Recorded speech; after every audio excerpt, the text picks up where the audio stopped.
Hi, எல்லோரும் எப்படி இருக்கீங்க? எல்லோரும் ரொம்ப நல்லா இருப்பீங்க அப்படின்னு நினைக்கிறேன். இன்றைக்கி சண்டே. ஸோ மார்னிங்லாம் vlog எடுக்கலை. இன்றைக்கி எடுக்கிற ஐடியாவே இல்லை. காலையில் சப்பாத்தி மட்டர் பன்னீர் சப்ஜிலாம் செஞ்சேன், ஆனால் ரெசிபி எடுக்கலை. ஸோ திடீர்னு தான் சரி vlog எடுக்கலாமே அப்படின்னு தோணுச்சு. லஞ்சுக்கு வந்து சிம்பிளாக வெஜிடபிள் பிரியாணி தான் பண்ணுறேன். ஸோ அதையும் அப்படியே ஷேர் பண்ணிக்கலான்னு. இன்றைக்கி வேலைலாம் ஒன்றும் பெருசாக இல்லை. சிட்டு டெட்டுக்கு வந்து க்ரூமிங்க்கு கூப்பிட்ருக்கேன். சிட்டுக்கு தான் ஹேர் கட்டு இதெல்லாம் இருக்குது. டெட்டுக்கு ஜஸ்ட் நெயில் கட்டும் இது மட்டும்தான் பண்ணுவாங்க. ஸோ அவங்க மத்தியானம் 3 மணிக்கு மேலே வரேன்னு சொல்லியிருக்காங்க. 1 மணி ஆச்சு. சரி, அவங்க வரத்துக்குள்ளே லஞ்ச் பண்ணி சாப்பிட்டோம் அப்படின்னா வரத்துக்கும் சரியாக இருக்கும். ஸோ சோயா சங்க்ஸ் தண்ணியில் ஊற வச்சுருந்தேன், கொஞ்சமாக உப்பு சேர்த்து சுடு தண்ணியில். காய் பார்த்திங்கன்னா பட்டாணி, கேரட், உருளைக்கிழங்கு அதெல்லாம் எடுத்திருக்கேன். ஒரு வெங்காயம், ஒரு தக்காளி, 3-4 பச்சை மிளகா, இஞ்சி பூண்டு கொஞ்சம் தேவைப்படும். ஏன்னா ஜிஞ்சர் கார்லிக் பேஸ்ட் காலி ஆகிடுச்சு, கடையில் வாங்கினது தான் இருக்குது. நம்மக்கிட்ட தான் இப்போ உரல் இருக்கு இல்லையா, அதனால் ஃப்ரெஷ்ஷாக இடித்து போட்டுக்கலாம் அப்படின்ட்டு அதையும் எடுத்துக்கிறேன்.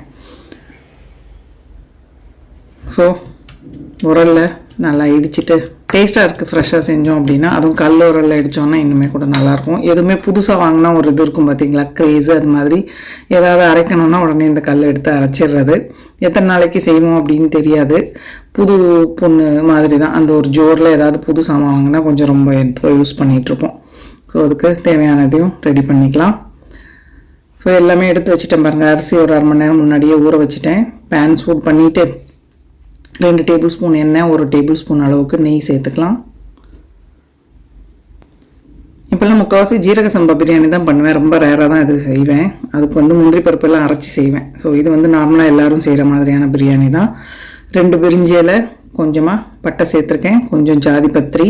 இது ரொம்ப சேர்த்தோம் அப்படின்னா வாசனை வந்து ஓவர் பவர் ஆகுது, அதனால் பார்த்து சேர்க்கணும். கொஞ்சமாக நட்சத்திர பட்டை, ஒரு 3 கிராம்பு, 2 ஏலக்காய், 5-6 மிளகு, கொஞ்சமாக கல்பாசி. ஸோ இதெல்லாம் நல்லா பொரிஞ்சு வரட்டும்.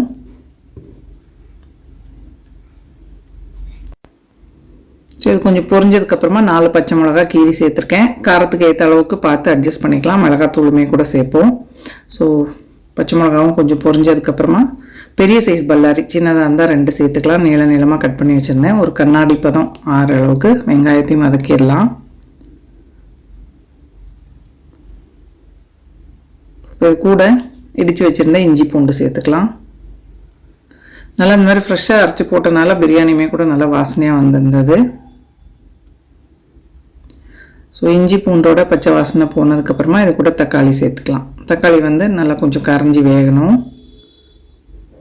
இஞ்சி போட்டதுக்கப்புறம் கொஞ்சம் பிடிக்குது பார்த்திங்களா, அது அப்புறம் நம்ம மிக்ஸ் பண்ண சரியாயிடும். இப்போது பிரியாணிக்கு தேவையான அளவுக்கு உப்பு சேர்த்துக்கலாம். லாஸ்ட்டாக நம்ம குக்கர் மூடுறதுக்கு முன்னாடி ஒரு தடவை செக் பண்ணிவிட்டு உப்பு கம்மியாக இருந்ததுன்னா அதுக்கப்புறம் கூட பார்த்து சேர்த்துக்கலாம்.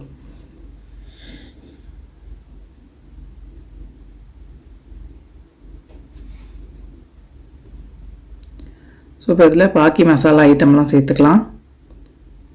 1 டீஸ்பூன் அளவுக்கு காஷ்மீரி ரெட் சில்லி பவுடர் தான் சேர்த்துக்கிறேன். நீங்கள் உங்களுக்கு ஸ்பைஸ் லெவல் எவ்வளோ தேவையோ அந்தளவுக்கு அட்ஜஸ்ட் பண்ணிக்கலாம். 1 டீஸ்பூன் மல்லித்தூள், மஞ்சத்தூள்லாம் சேர்க்க போகிறதில்ல. பிரியாணி மசாலா எங்கிட்ட இருந்தது, இல்லைன்னா கரம் மசாலா சேர்த்துக்கலாம். அது 1 டீஸ்பூன் அளவுக்கு பிரியாணி மசாலா சேர்த்துக்கிறேன். ஸோ மசாலா நல்லா வதங்கிருச்சு. இப்போது 2 டேபிள் ஸ்பூன் அளவுக்கு தயிர் சேர்த்துக்கிறேன். சேர்த்துட்டு ஒரு தடவை நல்லா கலந்து கொடுத்துக்கலாம். அடுப்பு வந்து சிம்மில் வச்சுருக்கேன். ஸோ பாருங்கள், தயிருமே கூட நல்லா ஒரு 2 நிமிஷம் வதக்கியாச்சு. இப்போது நல்லா ஒரு பெரிய கைப்பிடி அளவுக்கு புதினா, மல்லி 2மே சேர்த்துருக்கேன். நார்மலாக ஜீரக சம்பா பார்த்திங்கன்னா புதினா, முந்திரி பருப்பு எல்லாம் சேர்த்து அரைச்சி செய்வேன். எனக்கு இன்னும் அந்த பிரியாணி தான் ரொம்ப பிடிக்கும் இதை விட. ஸோ சோயா சங்க்ஸ் வந்து ஒரு 1/2 கப்பு சுடு தண்ணியில் நல்லா உப்பு போட்டு ஊற வச்சுட்டு 1/2 மணி நேரம் கழித்து பிழிஞ்சு எடுத்திருக்கேன். அதையும் சேர்த்துட்டு மசாலாவோடு சேர்த்து நல்லா ஒரு 2-3 நிமிஷம் வதக்கிடலாம். இது கொஞ்சம் வதங்கினதுக்கப்புறமா காய் சேர்த்துக்கலாம். நான் வந்து இன்றைக்கி உருளைக்கிழங்கு, கேரட், பட்டாணி சேர்த்துருக்கேன். உங்களுக்கு பீன்ஸு, காலிஃப்ளவர்லாம் இருந்ததுன்னா அது கூட சேர்த்துக்கலாம். ஸோ காய் சேர்த்துட்டும் 1 நிமிஷம் நல்லா வதக்கிடலாம்.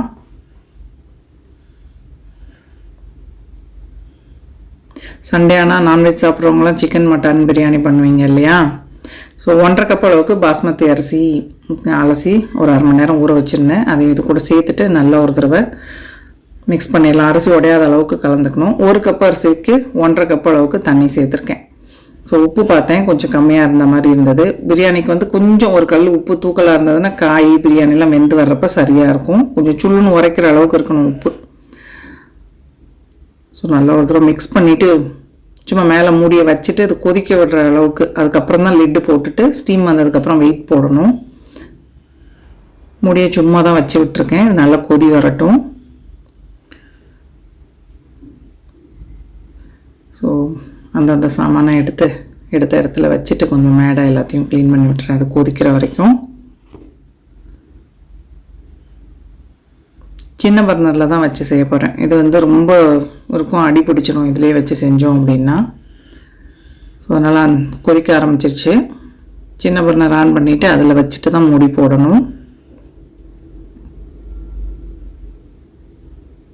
நல்லா கொதிச்சதுக்கப்புறமா மூடி போட்டு விசில் போட்டுட்டு, ஒரு விசில் வந்தாலும் ஓகே மீடியம் ஃப்ளேமில் வச்சு, இல்லைன்னா ஒரு 5 நிமிஷம் டைம் பார்த்துட்டு ஆஃப் பண்ணிட்டோம் அப்படின்னா, ஸ்டீம் போனதுக்கப்புறம் திறந்தோம் அப்படின்னா சூப்பராக பிரியாணி ரெடி. பாருங்கள் ஸ்டீம் போயிடுச்சு, நல்லா கமன்னு பிரியாணி ரெடி. இன்றைக்கி பிரியாணி நல்லா சூப்பராகவே வந்திருந்தது. பாஸ்மதி ரைஸ் பார்த்திங்கன்னா ரொம்ப நீளமாக இல்லாமல் கொஞ்சம் மாதிரி உடஞ்ச பாஸ்மதி தான் வச்சுருந்தேன் நான், ஃபார்ச்சூன் பிராண்டுது. அதனால் ரொம்ப நீளமாக இல்லை அரிசி. ஸோ அவ்வளோதான் பாருங்கள், நல்லா கமன்னு சூடாக பிரியாணி. காலையில் பண்ணேன் காலிஃப்ளவர் பட்டாணி பன்னீர் போட்டு ஒரு கிரேவி பண்ணியிருந்தேன். ரெசிபி எடுத்துருந்துருக்கலாம், அப்புறமா தான் யோசித்தேன். சோம்பேறியாக இருந்தது, கடன்னு பண்ணிட்டேன், வீடியோ எடுக்கலை. ஸோ அவ்வளோதான், சுட சாப்பிட வேண்டியது தான். சாப்பிட்டுட்டு கொஞ்சம் நேரம் படுத்து தூங்கலான்னு இருக்கேன்.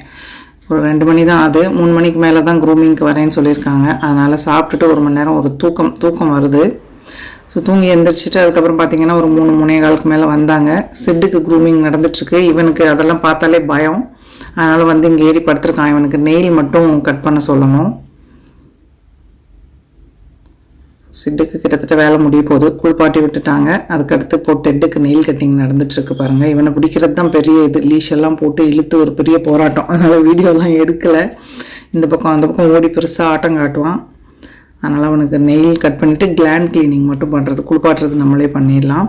ஸோ அவங்க க்ரூமிங் முடிச்சுட்டு போனதுக்கப்புறம் பெரிய வேலை இருக்கும். பால்கனியெல்லாம் க்ளீன் பண்ணி, பாத்ரூமில் குளிப்பாட்டினாங்கள்ல அதெல்லாம் க்ளீன் பண்ணிவிட்டு ஃபினாயிலெலாம் ஊற்றி எல்லாம் க்ளீன் பண்ணணும். அந்த வேலை முடிச்சதுக்கப்புறமா குளிச்சுட்டு வந்து அதுக்குள்ளே பார்த்திங்கன்னா இருட்டிடுச்சு. சாமிக்கு பற்றி வச்சுட்டு வாக்கிங் போகிறேன் ஃப்ரெண்ட்ஸ் கூட. டின்னருக்கு செஞ்ச பிரியாணியே இருக்குது. ஸோ இன்றைக்கி அவ்வளோதான். ஹோப் இந்த வீடியோ உங்கள் எல்லாருக்கும் பிடிச்சிருக்கும் அப்படின்னு நினைக்கிறேன். பிடிச்சிருந்ததுன்னா லைக் பண்ணுங்கள், ஷேர் பண்ணுங்கள், மறக்காமல் நம்ம சேனலுக்கு சப்ஸ்கிரைப் பண்ணிக்கோங்க. இவ்வளோ நேரம் இந்த வீடியோ பார்த்தவங்க எல்லாருக்கும் என்னுடைய நன்றி, வணக்கம். Love you all.